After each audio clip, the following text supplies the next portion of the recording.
Hey everyone! Today I'm showing you how to make a bright, fresh green spring minestrone that's basically springtime in a bowl. If you need something light, healthy, and super tasty, stick with me. Alright, first things first. Grab a big pot and heat up a splash of olive oil over medium heat. Toss in a chopped leek and a couple of minced garlic cloves. Let those get soft and fragrant, about 2 minutes.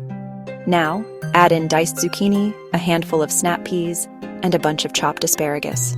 Give everything a good stir. Next, time for the broth. Pour in about 6 cups of vegetable stock, then add a can of cannellini beans for that hearty, creamy vibe.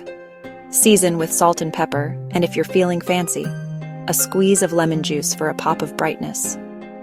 Let this simmer for 10 minutes, just until the veggies are tender but still vibrant green.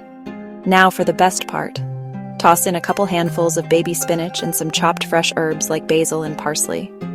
Give it one final stir so the greens just wilt. That's it. Serve it hot, with a sprinkle of Parmesan or a drizzle of good olive oil if you like. This spring minestrone is so easy, so green, and totally customizable. Add peas, green beans, or even some small pasta if you want. Perfect for a cozy lunch or a light dinner. Try it out and let me know how yours turns out in the comments. Thanks for cooking with me. See you next time.